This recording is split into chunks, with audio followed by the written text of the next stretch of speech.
Welcome back. Sorry for the echo. I'm sure I gave you an echo. Turned my mic on. Yeah, it's happy Friday, everyone. So whether you're, maybe you're already Saturday, depending on what part of the world you're in. So in case you don't know who I am, I'm Vern Hool, Fixing My Faith. We are getting new people on all the time. I see some of our old people here. San Diego Pimo, hello. Well, that's how that does it. I changed my bar, so it puts it in the corner there. Yeah. Regular viewers, that's what I meant. I didn't mean old people because a lot of you people are young. I'm the old guy. Whether I like it or not, I'm the old guy. Hello, Pete. Hello, Carrie. Shack Composer. Well, this is a good little program here for all of us. I'm going to get rid of my screen there. That was just to get people on. We're going to talk a little bit about what's going on in the community just while people are joining the program. We have a letter here that we just got last night. It's from the police department of New York, Washington, D.C. Assembly plan approval. This is from Be Free 2024. And the names are blocked out. I don't even know who Be Free is. We just get this. So we're going to share it with everyone. It's talking about, it's their permit. It's the same place. It's in front of the White House on Pennsylvania Avenue. That's the 1600 block of Pennsylvania Avenue, Washington, D.C. So this is on September 13th, 2024, and it starts at 10 a.m. and it goes till 1700 hours. What is that? 7 p.m.? No. Well, it starts at 10 a.m. and it goes until 1700 hours. It's military time. Consisting of 1,000 persons, you're permitted to possess banners, flags, and portable sound systems. So this demonstration will take place in New York. The 20-foot wide fire lane on the south side will be maintained for emergency vehicles at all times. So remember, folks, this is friends, this is the month of Suicide Month in the U.S., and this is a well-known date, so there will be other protesters probably out there during this time. Pardon me? Suicide prevention. What did I say? Yeah, Suicide Prevention Month. Yeah. It's a good thing I got a good wife listening in the back. Okay, what do we have next? We're going to talk about masks. Masks. Everyone wears masks. So the reason I started with my hat, because my hat is kind of a form of a mask. So as I take my hat off, hats are masks. If I put a cowboy hat on, I remember I was living by the Hutterite colony, and the boss comes up to me and he says, you sure look good in the hat. And I says, why is that? Well, he says, you're more approachable. You're more approachable when you wear your cowboy hat. When you don't wear your cowboy hat, we're kind of afraid of you. So beards can do that. Beards are kind of like a mask, mustaches. Sometimes we go out and we mask up with sunglasses, changes who we look. So we put the hat on, and now we look different, right? It looks like I look different. When you approach me, you're not approaching Vern, you're approaching, I don't know, some goof, right? I don't know. But the masks change us. So now you're getting more down to who I am. Right here, there's no masks. I could shave it. I've been trying to never grown a beard before, so I thought I might as well do it. See what happens. Let's talk about masks for a bit. Masks in the Watchtower. You notice behind me, there's a JW mask. Remember the JW mask? If you're if you're kind of part of the Watchtower still, then you're wearing a JW mask. And that gets tricky, the JW mask. We're always wearing this JW mask. And I was talking about it today with my good wife. I remember when I was in, I had to wear the JW mask to a certain point at home. I could never completely unmask, even at home, as a Jehovah's Witness, because at home you were still being scrutinized by your family. You couldn't really unmask. You know, if you come home from a meeting and you say, well, that elder, he's just a real ass. He was an ass to me. You know, maybe you gave a talk and you get the way he counseled you.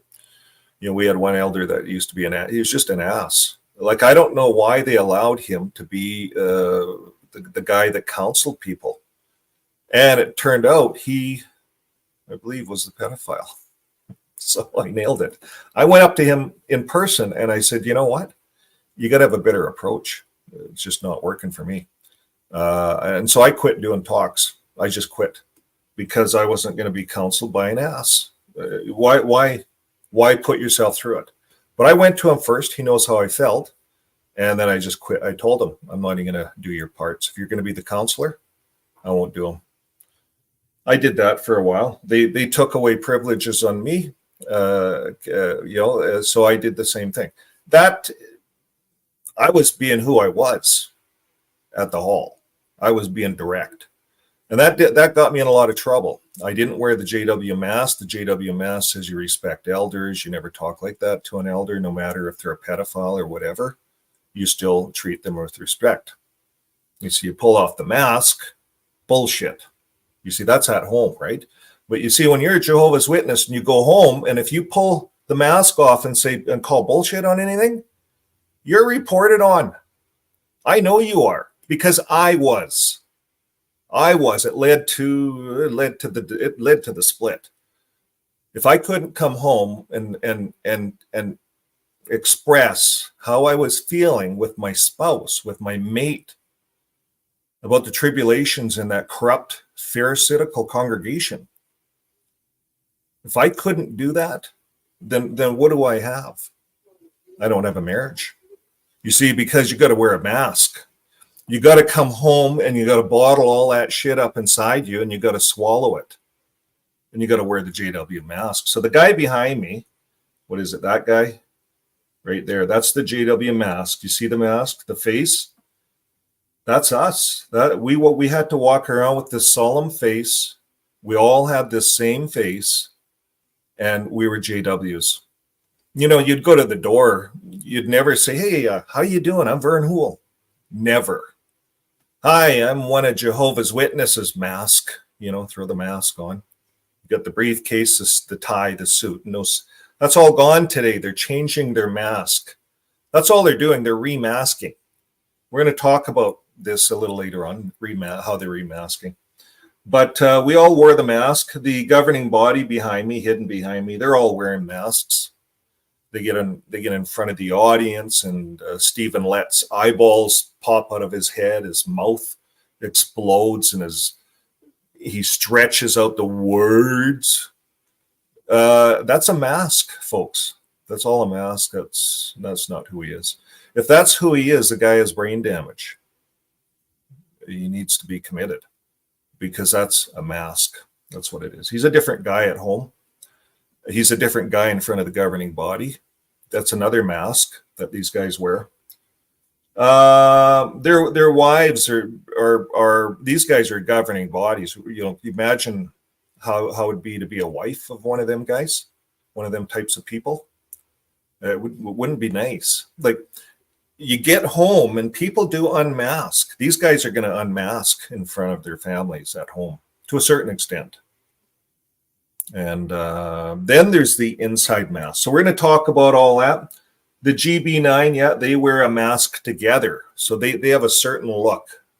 This is the mask that Gary Bro presents to the world. That they're the kings. They're the 9 kings.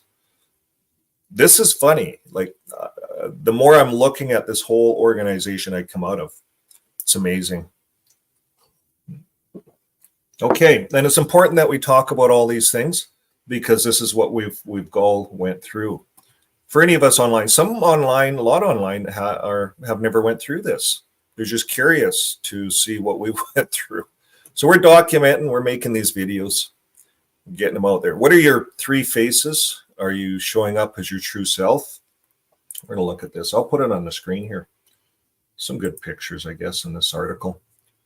So are you showing up as your true self? So look at, there's the mask, eh? Which mask are you?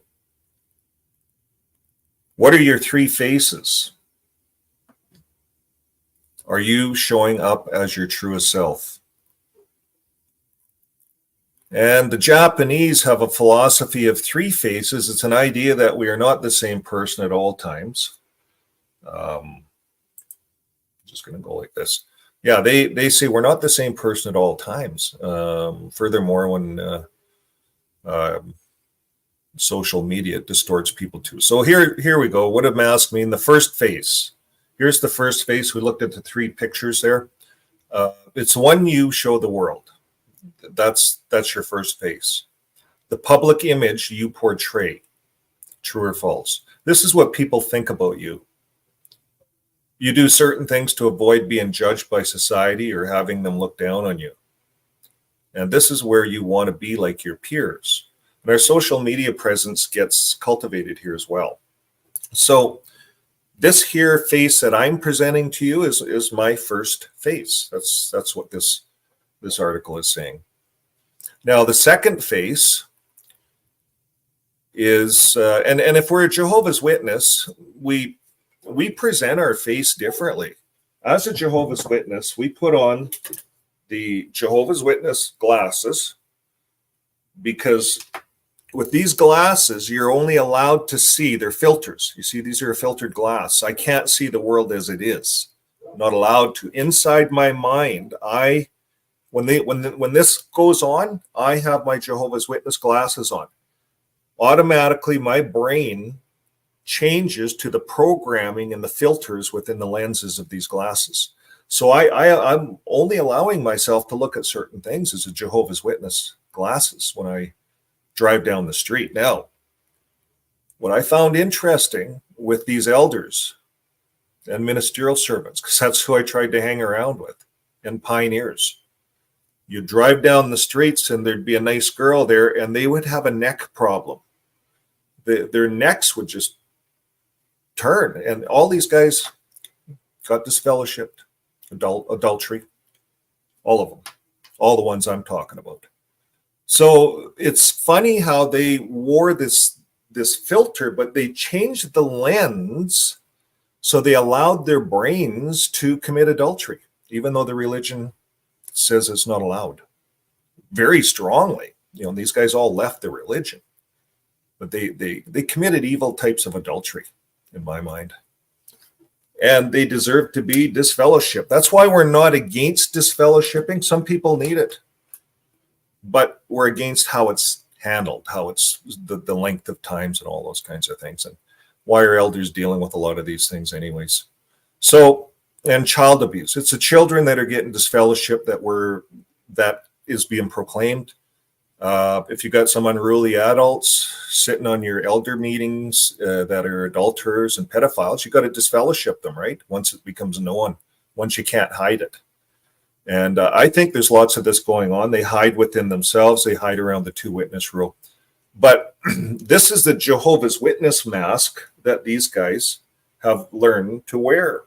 Now, what we're doing on this channel is we are putting on these glasses, these Jehovah's Witness glasses, and we are on Monday nights reading the whole Elders book, chapter by chapter.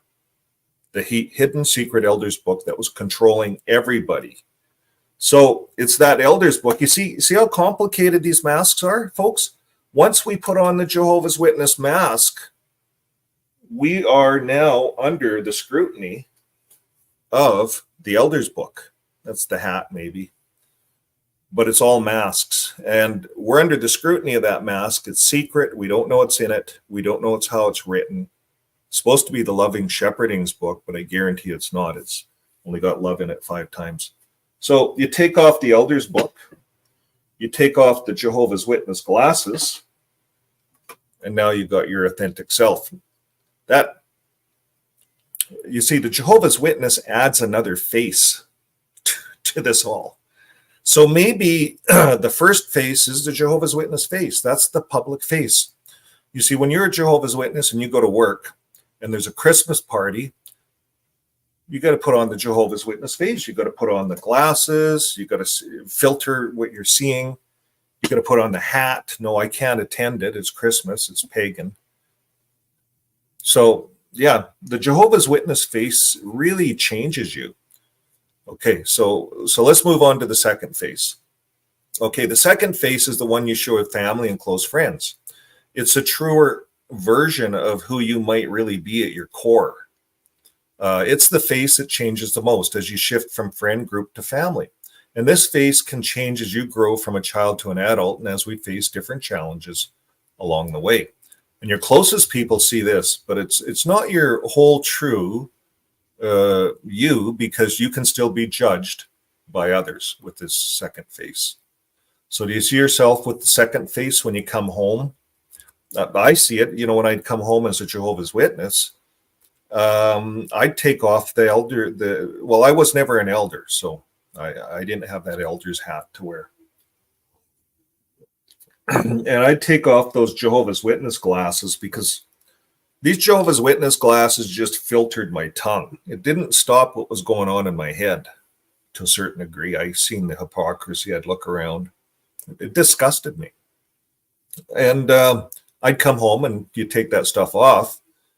The problem being a Jehovah's Witness, if you share with the family and close friends, well, you know, you go into the garage and you're doing some work in the garage. Your wife is on the inside calling the elders because you maybe had a little bit of a blowout.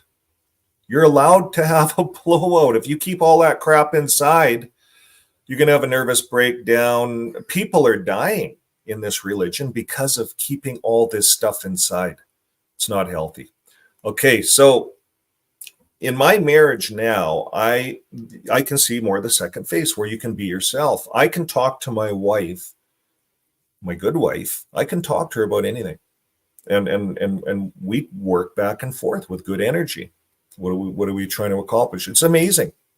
It's amazing when you're both on the same page, but you both have to be wearing the same mask.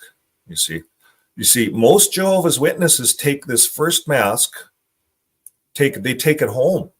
And they're afraid to let it off at home.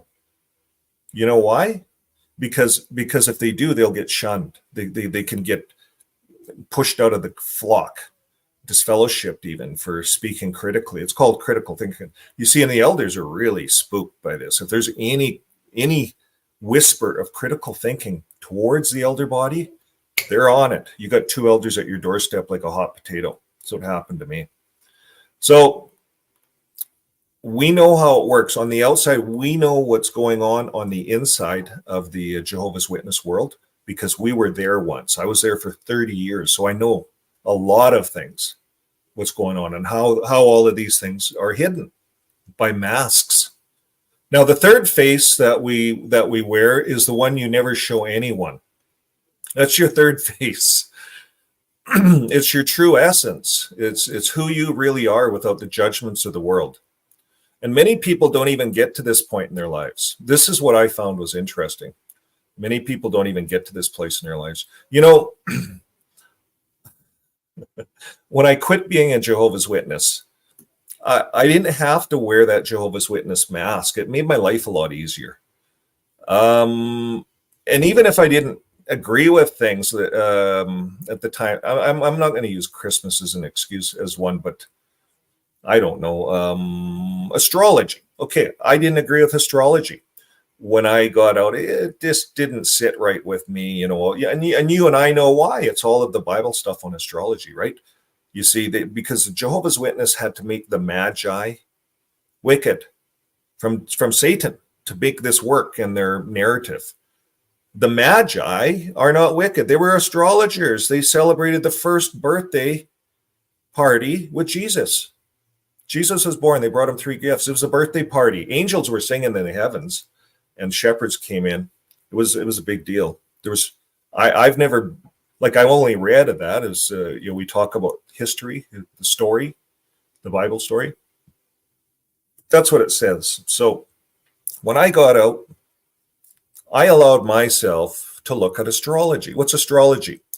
Well, astrology, not divination, not telling the future, none of that stuff, not going to fortune tellers or any of that. Astrology, understanding the stars, understanding Jupiter, understanding how the ancients viewed them, Jupiter and all these things, the love planet, Venus, and then these stars or these planets, mostly planets and stuff like that. But it's all astrology, all magi type stuff, right? Magi, magic, So I allowed myself to explore that. I didn't have to wear that GW mask, so it opened up my world. And it allowed me to explore my indigenous roots. I was really belittled and humiliated within the Jehovah's Witness religion because of my indigenous roots. And I was shut up. I was shunned. And I was stripped of my privileges because, if you allow a guy like that to speak, he's going to speak favorably about the indigenous beliefs. And I was, they have the 13 rules of life. To me, it was like the 10 commandments on steroids.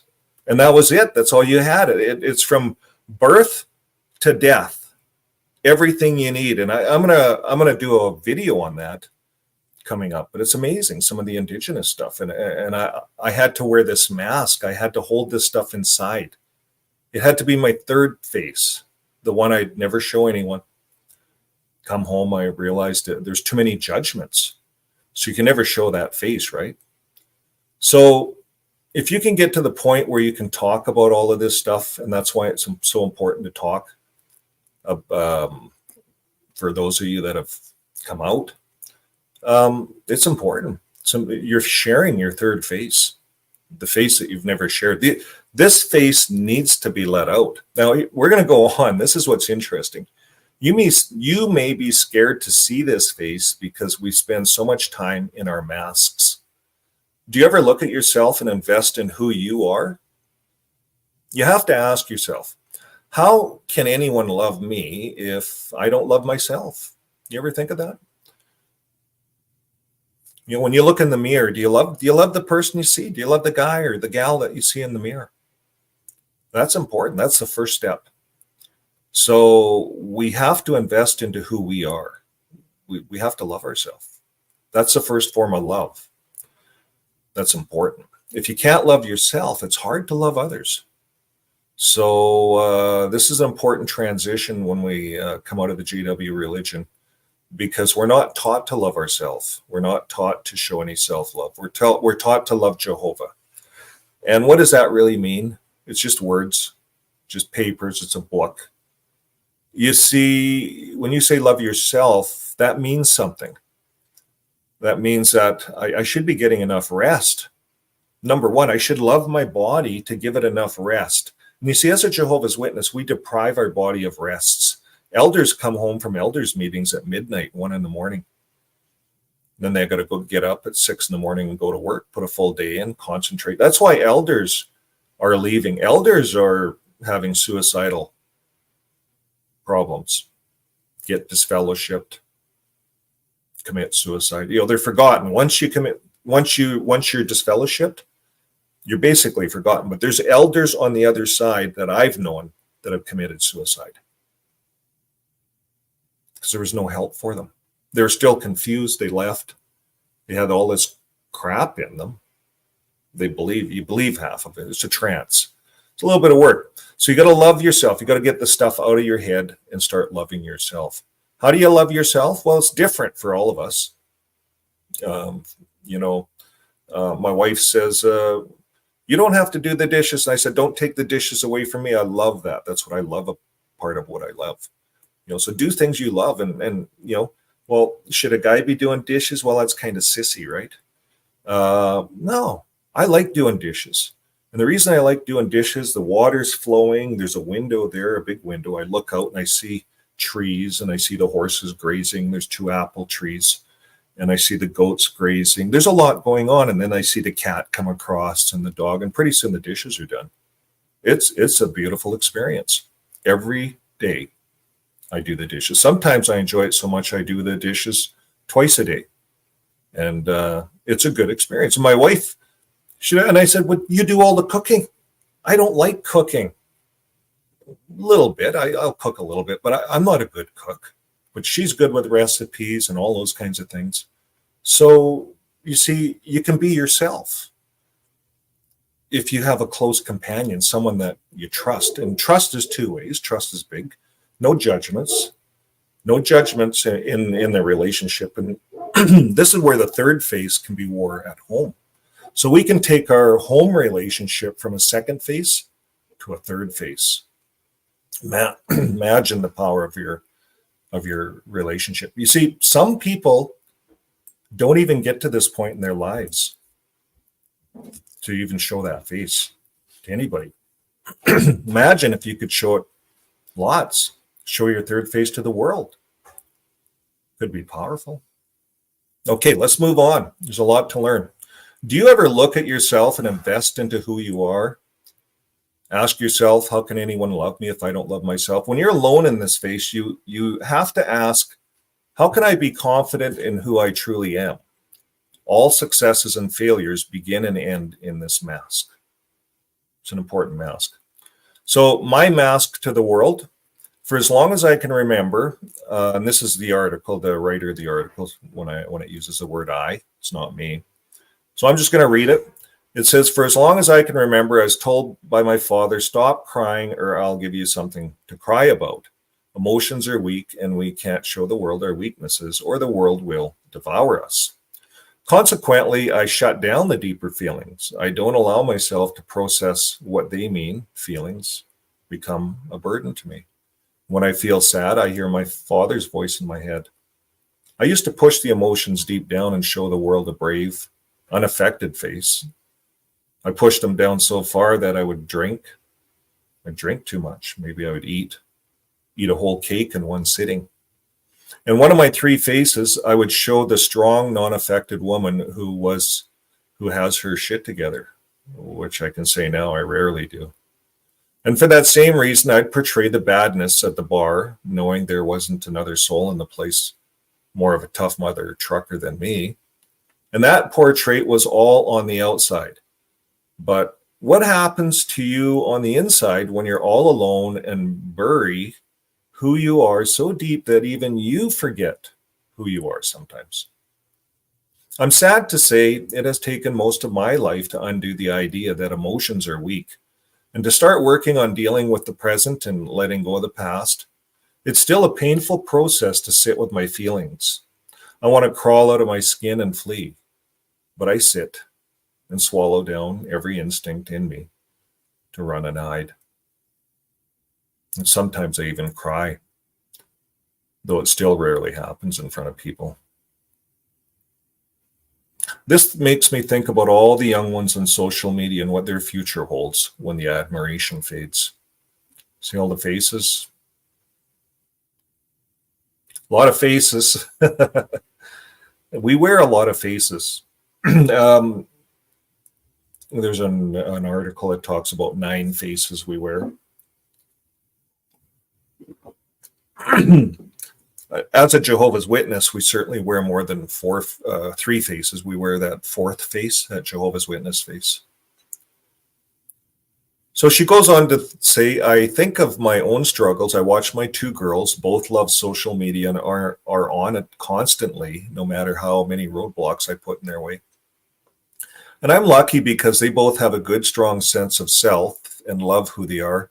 But I recall a short time ago when my oldest was in high school, she voluntarily disconnected from Instagram, and she recognized the damage it was doing to her self-worth. And when she decided to log back on, her attitude was different. She recognized the fake and unrealistic portrait of her peers. So, this can happen to a lot of us on social media. We see people subscribe, people unsubscribe. They say, I'm done with it. I'm just done with it. And then a month goes by, and we see this in creators, creators, I'm done with this. They take a month off and then they come back with different eyes, right? So it's important to take a bit of a break with everything. I think that's good with social media, what this girl did. Took a break. Okay, so unfortunately, I was going to say, one of my kids had trouble on Facebook, and she just deleted her account. It just got so mean, and it got back and forth, and just delete it, just get off it. And she changed. She was better. She wasn't looking at all these mean comments. As creators, if I were to read all the mean comments, I'd quit. I would have quit a long time ago. My good wife keeps me on the straight and narrow. I don't have to read all that stuff. So what we've done for that is we created a program for all of those nasty comment people out there. You can speak. Like, if you have an argument on May 9th, face to face, we want you to come on. You can hide who you are, hide your voice. We don't care. But if you have a voice for the Watchtower, we want you online. And then for those of you that, like me, what about shunning? What about child abuse? What about the killing with no blood doctrine? Those three big ones. I don't really care about all the religious crap. I'm just never going to be part of it again. Why can't you walk away from that religion without being shunned? There's my question, Watchtower. So if you have a defense for that, Watchtower, anybody that supports the Watchtower, come online face to face and let's talk about it. Forget about the nasty comments in there. It just hurts people's feelings. It's a mask you're wearing. It's not really who you are.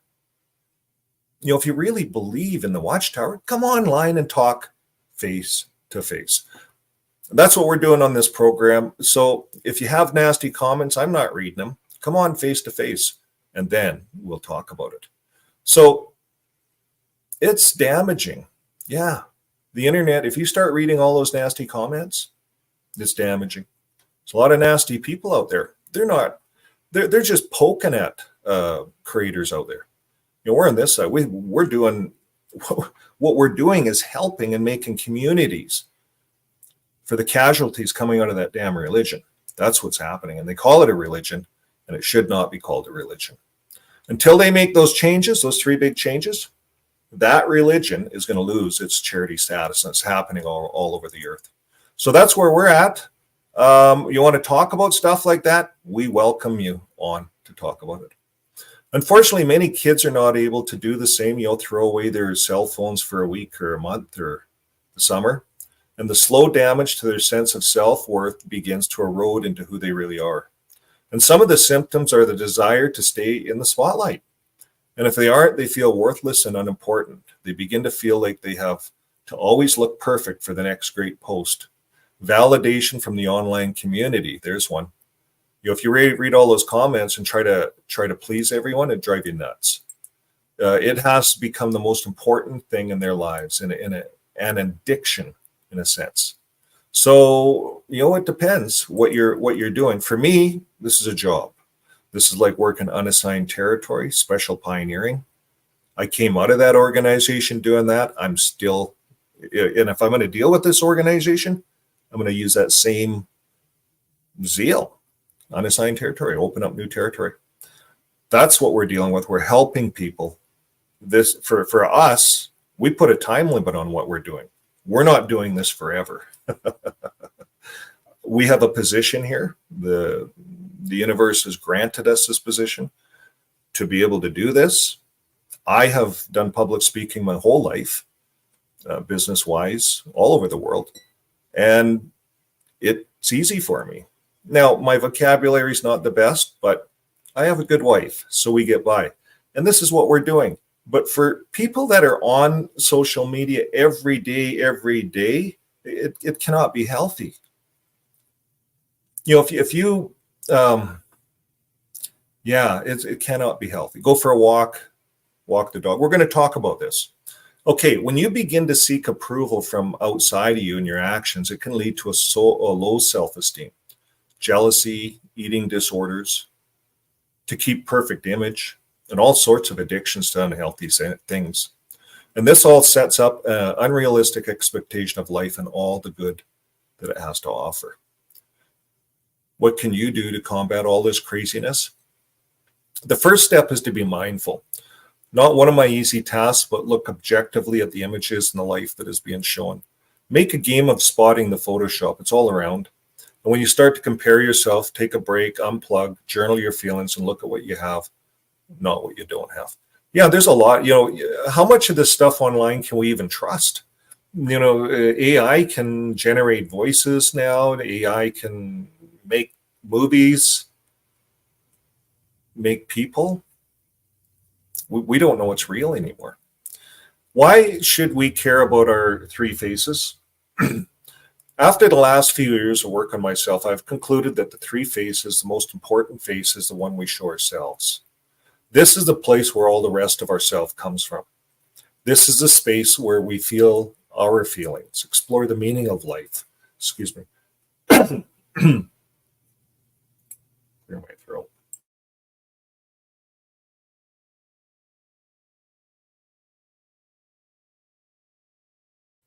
There, voice check. Okay, so yeah, we get into our inner voice. Take my advice, she says, don't waste your time on loathing, and wanting more than you have. Set amazing goals, feel your feelings, and love who you are at your core. So I'll post this in the video after the session, after the video here. And yeah, let's say hi to a few people before we get into the Japanese wisdom. The Japanese wisdom on the three faces everyone has. It's the art of persona. So we're going to look at that next. But before we do that, we will say hi to everyone here. Okay, so we have 36 on. That's great. It's not Watchtower topic, so we knew we wouldn't get a lot on. And hello, Carrie. Hello. And chat composer, San Diego Pimo. And we have Pete is on, Watch Me Tower. And Jay. Hello, Jay. And thanks for all your work in the community, Discord, and everything, Jay. Yeah, we do have a Discord community. The link is in all of our descriptions of our videos. It is a timed link. It lasts 7 days. A lot of people are on that now. It's really growing, and it's growing into a nice community. So we invite everyone on, ex-JWs, of course. And yeah, there will be, and you can be JW on there, I guess. I don't know. Anybody can go on. There's kind of a bunch of questions you go through, so robots can't get in. So Beverly, we said hi to Beverly. Yeah. Did we? Hello, Beverly. Shunned for Indigenous beliefs are against the law. Well, it should be, Beverly. I reported it. No, police haven't even got back to me. No one cares. You got to push this stuff. That's why the Be Free, guys. Be free. Get in front of the White House up here in Canada. We're going to be going across Canada, doing our thing. We have to have our voices heard, and our stories have to get out. And it's really nice that other creators get other creators on. I was really thankful that Panda Bear had me on the other night to tell my story. I never really told my story too much. And time changes. We look at ourselves different as we pull masks off and get comfortable. That's really what it is. Hello, Justin. Nice to have you. Something was sad. I don't read all the comments, people. I just read a few. Hello from Florida. But it's nice down there. So I was down there, Florida. I went to Disney World when I was a JW with other JWs, rented a house in Florida. Brought the kids to Disney World and did all of those Disney things. And there was some other parks we went to, and a roller coaster over top animals. I forget, Bouchard Gardens. No, That was in Canada. Something else. Yeah. Carney United, she would know all the stuff in Florida. That was years ago. 5th generation. Wow. Wow. Yeah, she's a 5th generation. That's like going right back to Russell. That would have to be right back to Russell, eh? Wow, well, good for you, Karna. Maybe that's, you see, I believe we're all on a journey in life. Everything happens for a reason. We're all in this for a reason, and we're all working together. Okay, let's look at masks. The Japanese masks. Let's get that a little bigger. They always have nice skin. I don't know. That's what I think. The concept of having 3 faces is the intriguing face. Let me see if I get that a little bigger for you. There you go. The 3 faces, yeah. So the concept of having 3 faces, some of this might be a little bit of a duplicate to what we just read, but this is leaning more to the Japanese culture. And they've been understanding us as 3 masks for a long time. This philosophy can be dissected to understand its deep-rooted significance in personal and society interactions. So the first face, the public persona. So the first face represents the image we project to the outside world. It's often polished, controlled version of ourselves, meticulously curated to adhere to the social norms and expectations. And in the Japanese context, this face is vital in maintaining harmony and respect in society. And it's about upholding social etiquette and a concept of knowing tatame in Japan, which refers to the behavior and opinions one displays in public.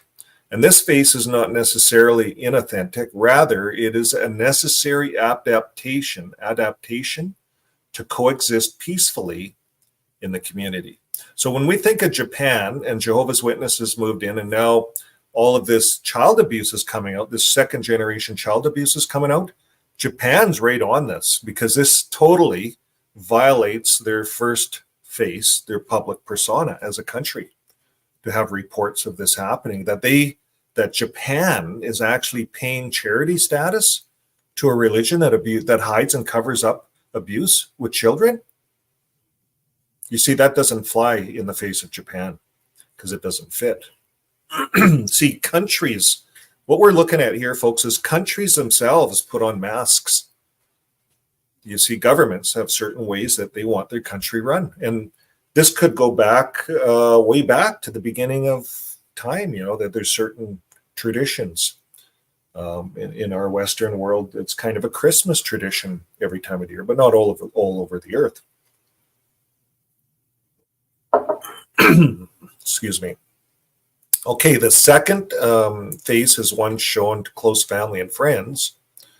And this is more of the authentic presentation. So, okay.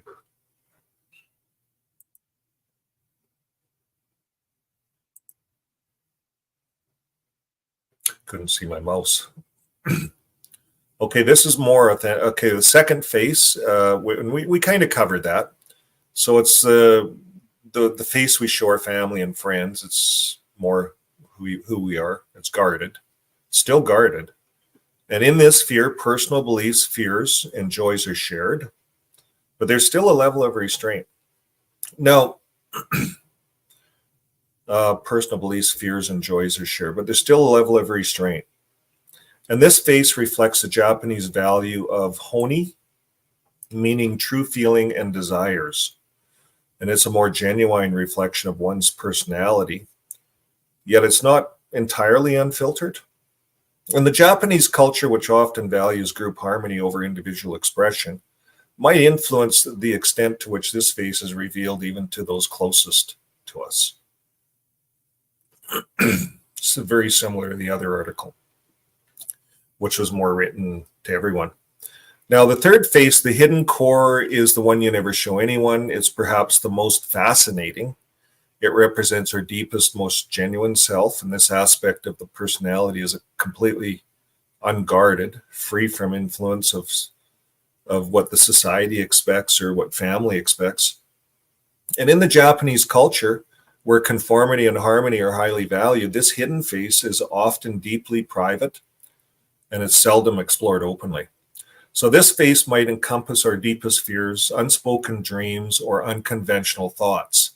It's a sanctuary of self-reflection and authenticity that is shielded from external judgments. And the existence of this face acknowledges that no matter how close we are to someone, there are facets of our identity that remain solely ours. And the concept of three faces in the Japanese culture offers a window into understanding how individuals navigate their social world. It acknowledges the complex layers of human interaction and the varying degrees of authenticity we display in different spheres of our lives.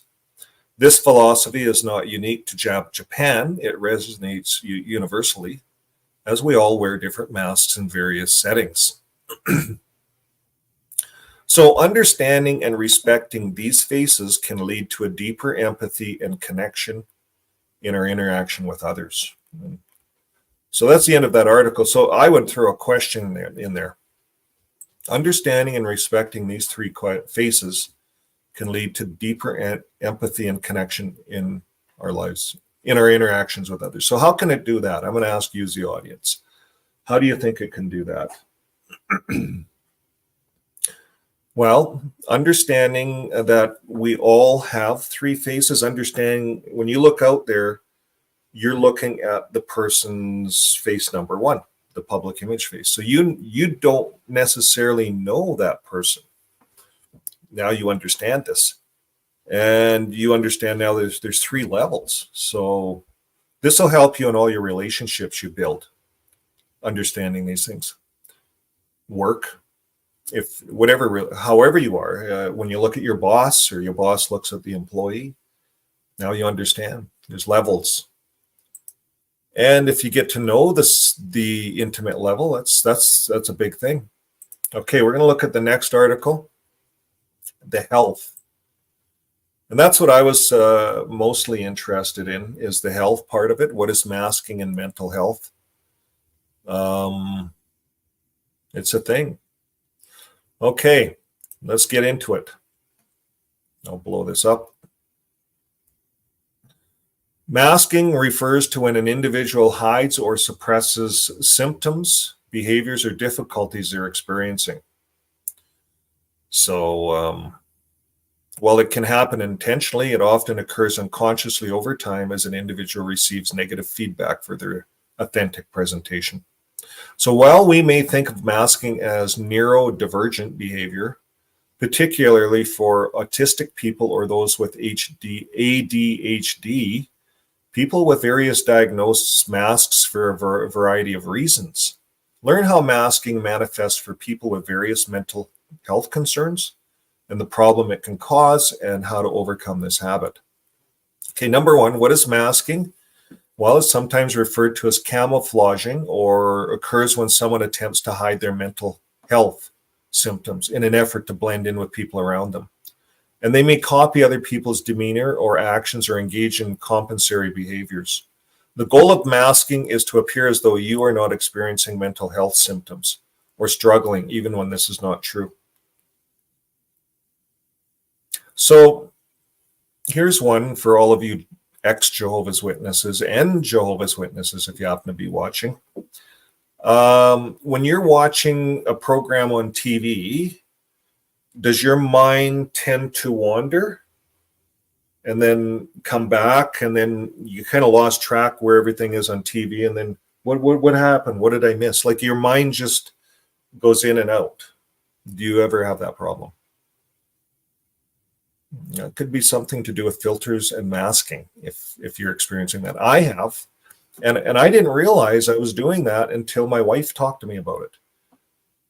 And you got to be open enough to talk about it. So now you have to realize, okay, I might have a mental health thingy majig. Yeah, I never want to call it a problem. It's just a thing, a JW thing. Just something to be aware of. I think more than anything, that when you're having conversation with people, like you ever go to the Kingdom Hall and your mind just, you can't lock into those talks, some of them, and you're in and out, or the key speaker mentions a word, and that word or that phrase brings your mind off into wherever, and then you have to come all the way back. Then you missed, I don't know how long you missed, but you miss a few seconds, you miss part of the program. So masking, it could be something to do with our filters, what's going on in our minds, and being aware of it if it's happening, thinking about it. Okay, so that's a JW thing. I don't know if we'll get to that here, but it has to do with cognitive dissonance. All kinds of JW stuff. It was masking, because all of our JW life, we were told this is evil, this is evil, this is evil, this is evil. Just tons and tons of that stuff. So all of this stuff gets put into your mind, and you have all these filters. So it's a matter of undoing them all. It's a little bit of work. So masking can be compared to writing with your non-dominant hand. Up until the mid-20th century, children who are naturally left-handed were punished and forced to use their right hand instead because this was considered correct.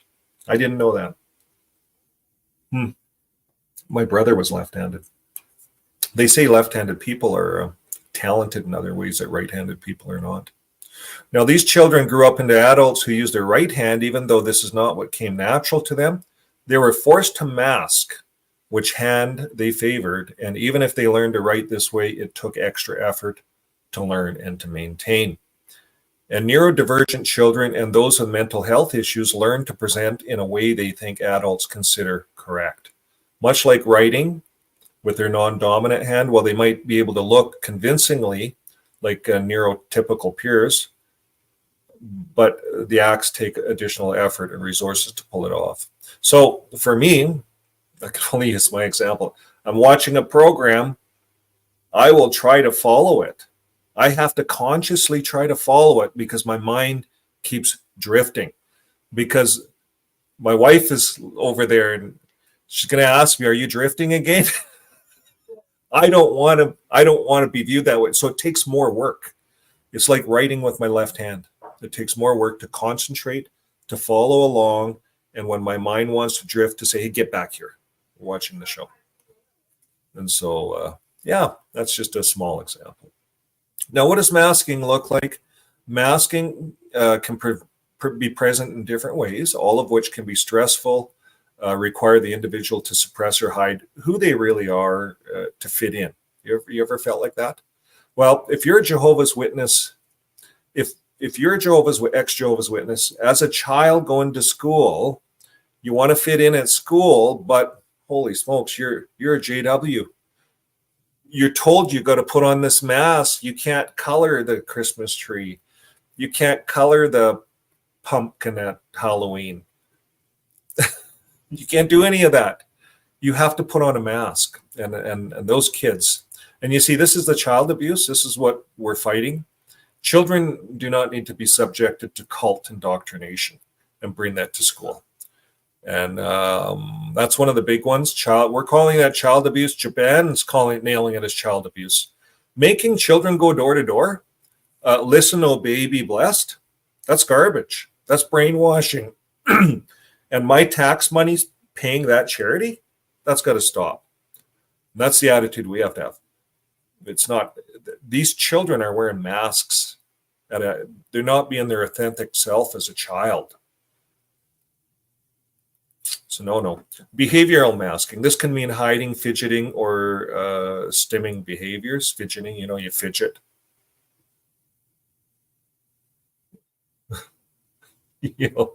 I don't know. There's all kinds of things, right? Compensation. An individual might compensate by spending more time and energy on tasks than their peers in order to hide that they are struggling. And people with ADHD often mask by compensating. Okay, so this is all good information, folks. Why do people mask? In short, People mask to protect themselves from the backlash that occurs when they're not masking, or to be accepted by other people. So if you're a Jehovah's Witness, you're masking because of the backlash that occurs when you're not masking. You can't be your true self. You're putting on the Watchtower mask. Even at home, if you don't put that Watchtower mask on at home, your spouse is telling on you because they're supposed to. It's the mask. The mask says they have to. Okay, stigma about mental health and neurodivergence, as well as fear of, I don't even know that word, or discrimination. Why didn't they just use that word, discrimination? I guess you're trying to stretch our minds. So the stigma of the fear of discrimination, that's really what they're saying here. The fear of discrimination in that sentence leads to masking among various populations. So people may also mask because they simply want to fit in or be like their peers. So, yeah, if you go to a country, we were having this discussion the other night. Dubai, yeah, you go where that flood was. We're looking at all that. We got talking, and my good wife had friends in the oil business in Canada who actually had to go there. And the lady comes out of the hotel, and she's ready to go on the beach, and she has her little tank top on and stuff. And she looked around, all these people with all these coverings, and she had to go back in and cover up because she had to mask in that country. Women have to mask all over the world. So this is changing slowly in these countries, but here in this country, our Western world, there should be no masking like that going on. Okay, from a young age, the people around us communicate expectations for behavior. Neurodivergent children, or those with any mental health difficulty, may realize that they do not live up to these expectations as naturally or easily as many of their peers, and this realization causes stress. You see, I had a friend in school, right from grade 1 all the way up, and he stuttered. My friend stuttered, and the kids would make fun of him stuttering, and it was really hard on him. So imagine that, so it made him, I think it made him stutter. That's what made him stutter. So, so anyways, you can overcome it. I know I would go over to his house, like we were living at the old farm. I used to go over and visit, and he'd quit stuttering. He wouldn't stutter. We'd just be having coffee, quit stuttering. You see, because he was comfortable. He didn't feel like he was being judged. He felt like he could say anything he wanted around me. I used to have a lot of good discussions. I'm not saying I'm any kind of communicator angel or anything like that, because there's a side of me that's stern Vern. People would run, so we all have a dark wolf. Let me tell you that. So if we can understand our two wolves, that's like another video. But if we can understand the two wolves within, that's what Paul was talking about, the fruits of the Spirit and the works of the flesh. You see, in the Jehovah's Witness mind, in our mind, we would filter, would put these glasses on, these filters, and we'd say, well, the works of the flesh, that's bad. All you can do is the works of the Spirit. That's it. So you see, that's contrary to how we're built, how this body works on this earth. You see, Paul was trying to explain, we have the works of the flesh and we have the works of the Spirit. We have these two forces. Paul went on to say, it's a struggle. He says, at times, he says, I have the struggle going on within me. You see, that's your works of your flesh, your works of your spirit. I call it the dark wolf and the white wolf. It's easy. That's how it's kind of an indigenous story that the Christians made up for them. They did. If you do the research on that one. I thought it was an indigenous story. I read it up north, but here, when I do the research, it was the Christians that made a story. I thought it was brilliant, but they made a story using Paul's description of the works of the flesh, works of the Spirit. They put it into the two wolves within. Beautiful, beautiful analogy. I brought that back from unassigned territory, and they demonized me over stuff like that. And it came from the Christians. It's a beautiful analogy with Paul's words, but it has an indigenous look to it, so they don't like it. What's that? Actually, I had some really good, some of my best religious discussions. I don't look at the damn Catholics that way. Probably from those damn Catholics. They probably made that story. Yes, the Catholics. But I've had, I worked the unassigned territory for 7 years up north, and with the JWs, and I did another 7 years on my own. And during the time I went up on my own, with no rules, I didn't preach, but I just went up and I explored my mind. I let my mind go. I met the Catholics. They had a Catholic seminar. I was in Yellowknife. There was like 20 Catholic priests in the airport. Went up and talked to a few of them, told them what I was doing. And then in the communities, I learned a great deal from some of the Catholic priests. And the Catholic priests don't sit in these communities no more. They travel. You might have a priest in your community once a month, because they still have them for, different things in that religion. You'd have to know about the religion, maybe burials, weddings. I'm not sure. I don't know. But the Catholic religion is a huge part of the Canadian Indigenous North. And it's kind of a mixture. And this is what I respect about the Catholic religion, is it's a mixture. And you'll have a bit of drum dancing and with a bit of Catholicism, and they'll be doing a mixture but it's all spiritual. It's all spiritual. And they believe that it was supposed to happen this way. The Indigenous people themselves believe that they were supposed to find Christ this way. It's all the same. When you look at the 13 rules of life and Jesus, it's the same thing. It's the same thing. It's like Jesus walked in their community years ago and taught them these things, because it's the same stuff. But isn't it the same stuff, folks, all over the world? We all have to deal with birth to death, marriage, and all the stuff in between. Life. It's all there. But it's all there all over the world. It's just in different books. You see, that's why we can't demonize our neighbors. You see, Jesus said, love your neighbor. And he means that in a bigger way, a broader way. Countries, love our neighbors. Countries, communities. In our own countries, we have little Indigenous communities, and we have something like 630 Indigenous communities in this country. There's lots of stuff that was lost. The second generation is trying to find all this lost, hidden stuff. It was all thrown out. So it's interesting what's going on in the world. Everything hidden will be revealed. That's what's happening. Okay, signs of masking. We kind of got off topic there.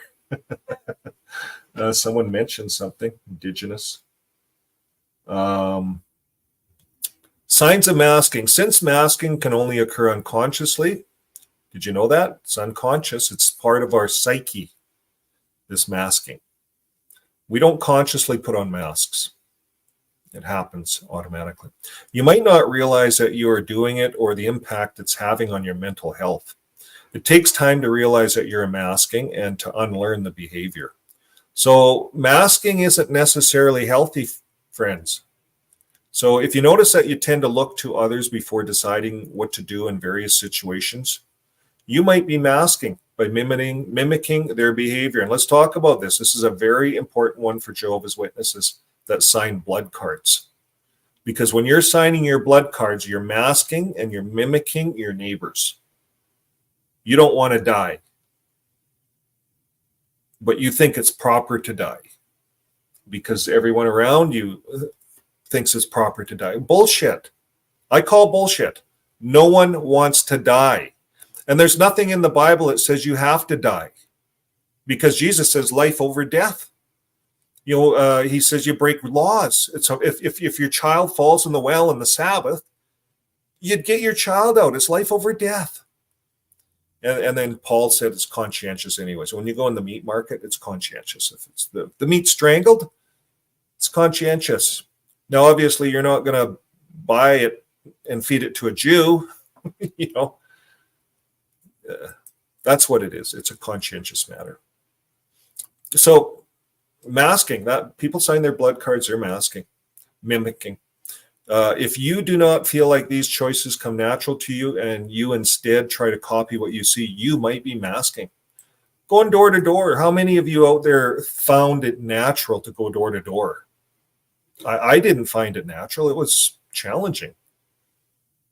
And then when I watched, I got into where I didn't mind it. And some people don't mind it. But I tell you, 95% of the people hate it. 95%. My whole family hated it. They could have done without it. It was a fight. It should never be a fight in your family to get people going door to door, something that's not even natural. What are they going door to door with? Business cards with JW.org on it? They're not helping anybody. One of the best things I seen the other night, we're watching YouTube videos. You ever watch those YouTube videos where the guys roll up in their lawn, their lawn care people, right? So they roll up in their truck and all their lawn care, and they go and knock on the door, and it's some old person in there that hardly makes it to the door, and they can't do their lawn, right? And they said, "Hey, we're going to do your lawn for free." For free? Yes, for free. And they do the whole lawn, and they have hedge trimmers. They do just a beautiful job for free. And they videotape it and make a thing out of it, and it's fun, right? I says to my good wife last night, I said, could you imagine if Jehovah's Witness worldwide, was their ministry?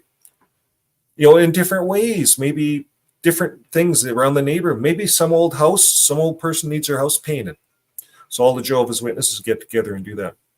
And that's what it's all about, loving neighbor.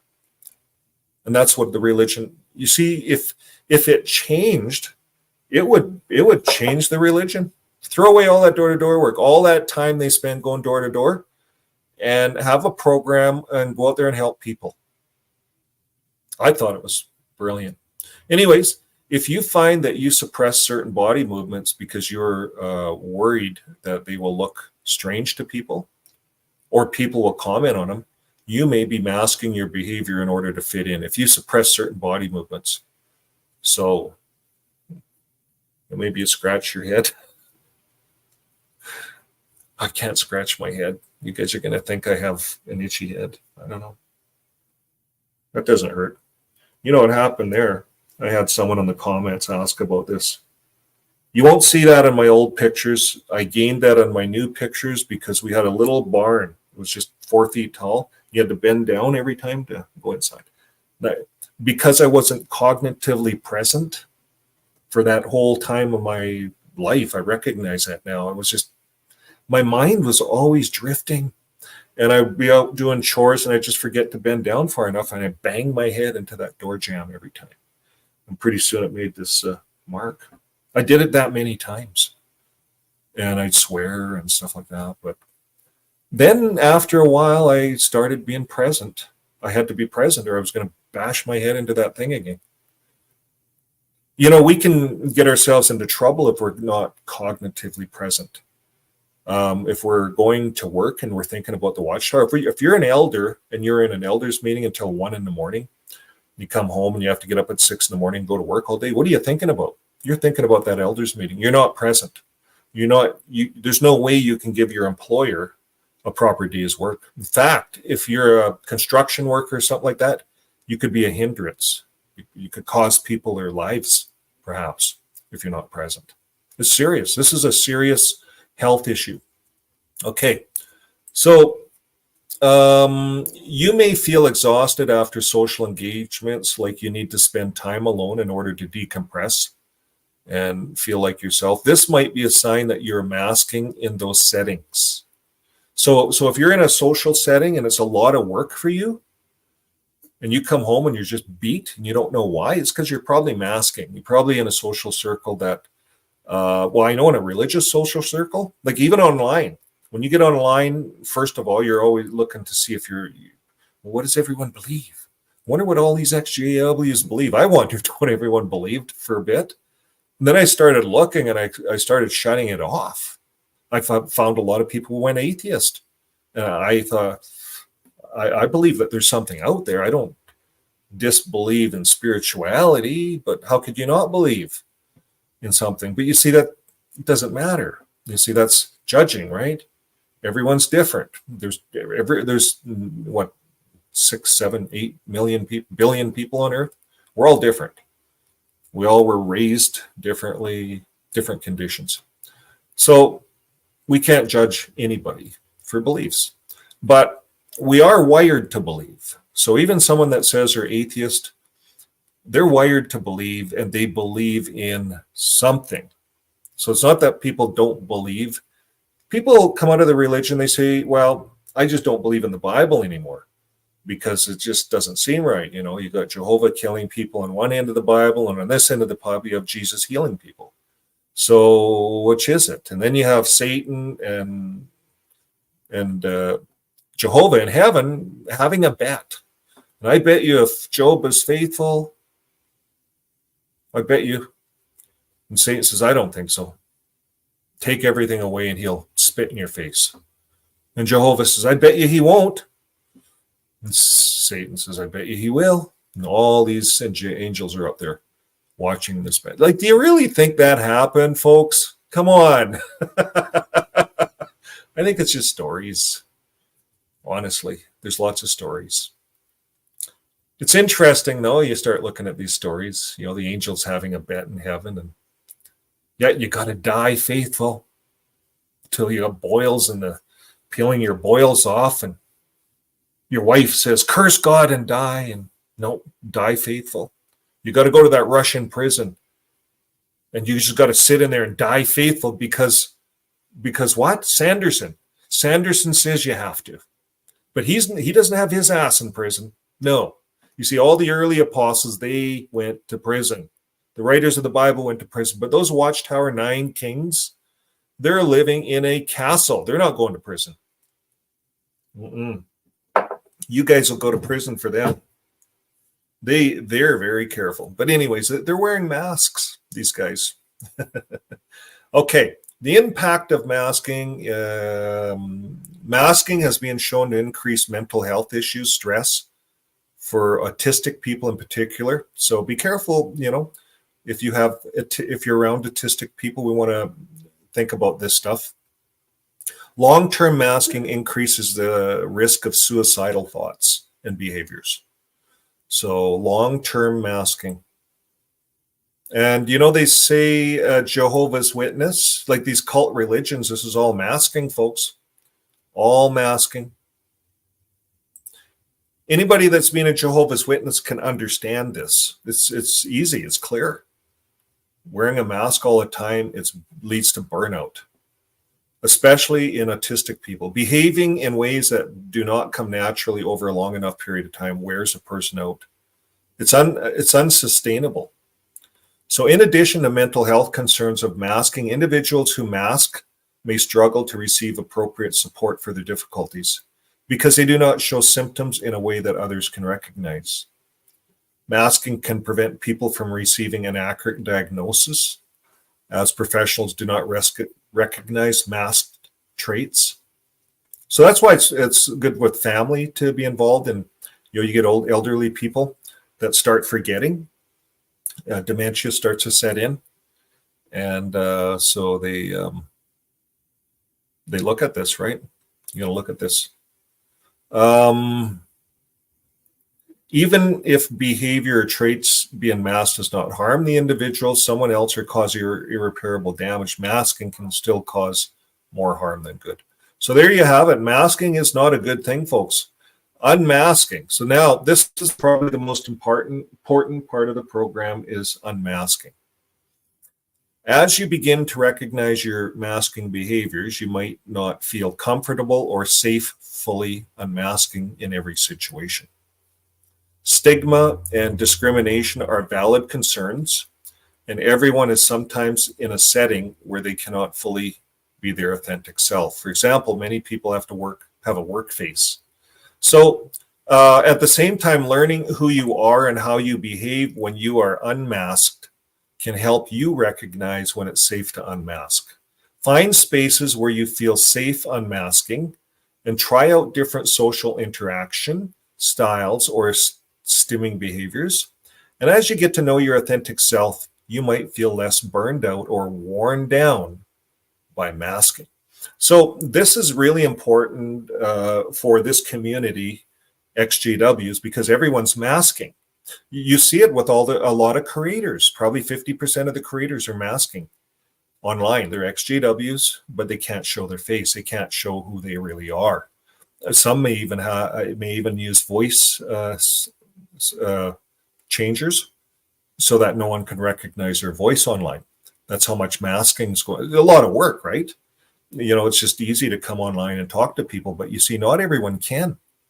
And the reason they can't, and this is why we know what we're all doing here is the right thing, is because of the shunning. That has to go away. You see, people have to be able to enter into a religion and leave a religion without consequences. If I want to go to the Catholic Church and for a year and become Catholic, and then in 2 years I decide, I'm going to go try the Pentecostal church. And so I leave the Catholic Church and go to the Pentecostal church. I just quit going to the Catholic Church, right? And I just go. The minister might see me a priest might see me on the street corner one day and say, "Hey, we haven't seen you, Vern." And I just say, "Yeah, I'm going down to the other church. It's closer. Saves me on some gas and kind of the same program.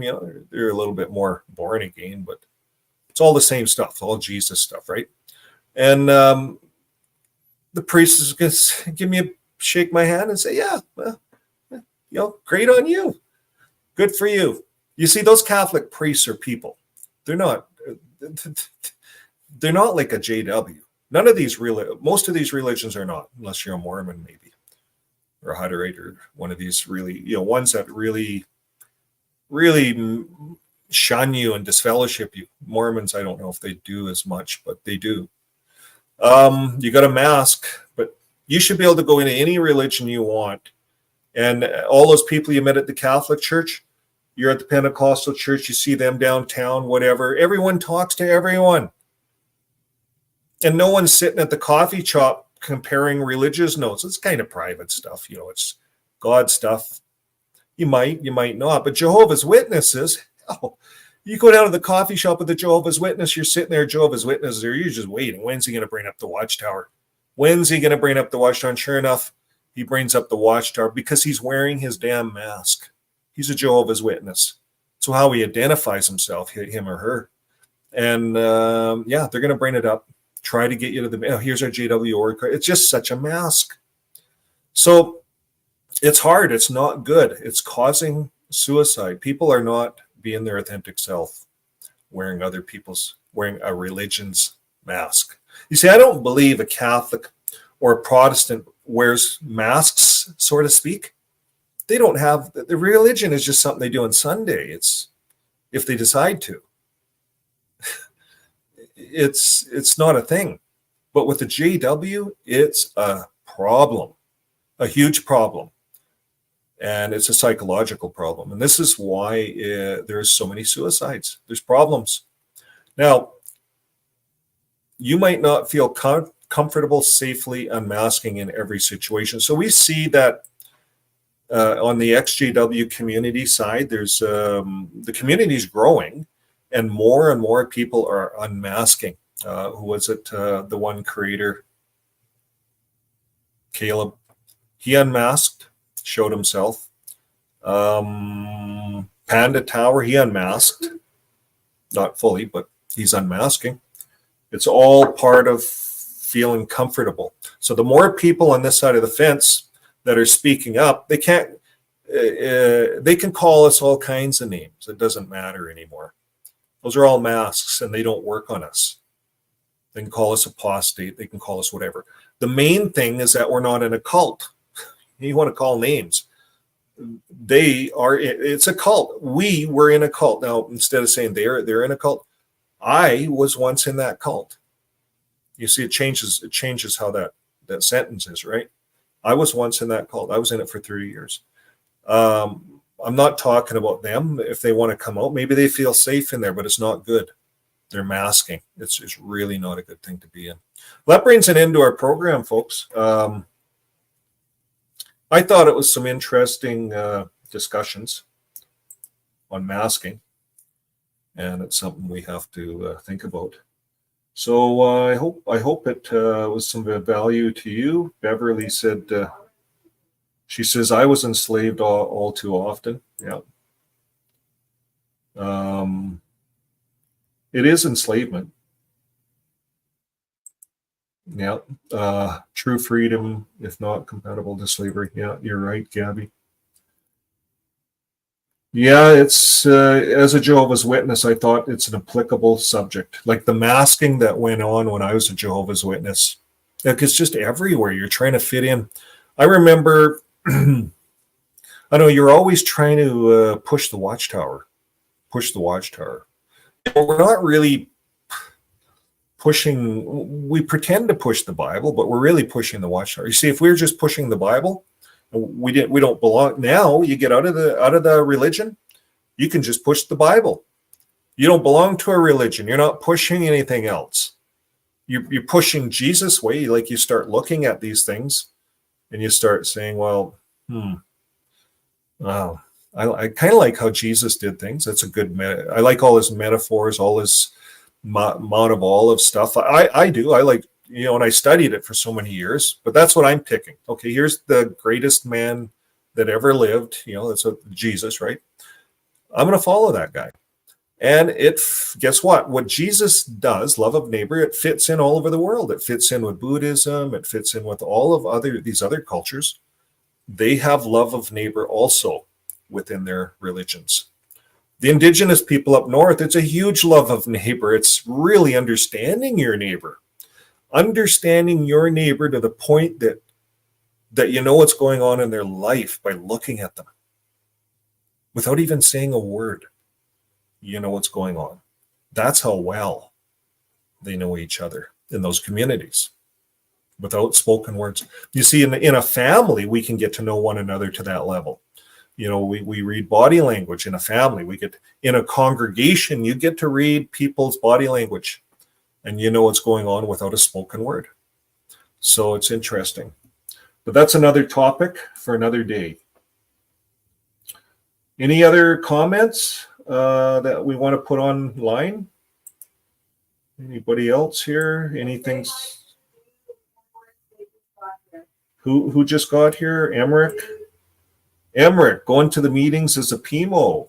You have to put on the brave face. You do, my friend. And the dude, welcome. Happy Friday. And Lorraine. And Apathy Boy. Where's that at? There we go. Apathy Boy, hello. Nice that you made it at least. We'll give you the rollout song. We made a new rollout song. Ouch, what did I say? Did I say something? Sorry about that if I said something. Oh, the priests. Well, I had a good experience with the priests up north. I was never afraid of priests. And when I was a JW, I'd like to call at their houses and pick their brains and see how they thought. Like, did you ever do that as a JW? I like that. I'd call in the ministers' houses. And other JWs would leave that until the last. We'd go roll into these towns. My first call was the police station to see if there's any issues. Go to the RCMP, go to the police station, tell them what you're doing. We should never be afraid of what we're doing. JWs are always sneaking around. I've seen that all of my life. They'd sneak around lots with the ministry because they're embarrassed. They're embarrassed to what they're doing. That's why you sneak around, right? We went up north and I took elders and they didn't know what to do. They had to sign the territory out. No one knows what they're doing because it's unassigned. Never been done ever before. We went into communities and they were, I don't want to be gross here, but they had seals and they were gutting the seals and that was a delicacy, the seals. And we'd walk up and they'd cut off the seal meat and say, you want some? We went in some really neat places. But anyways, that's another story, another time.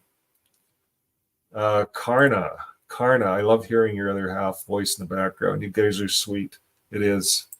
This is a great gig we have. We enjoy it. We're having fun. And a lot of people say they're getting some help out of it. So that's good. And if we can help people by sharing our experiences, that's all we're doing, then that's great. And you guys as an audience are great. We love you. And, well, this is the end of the show. So here we go.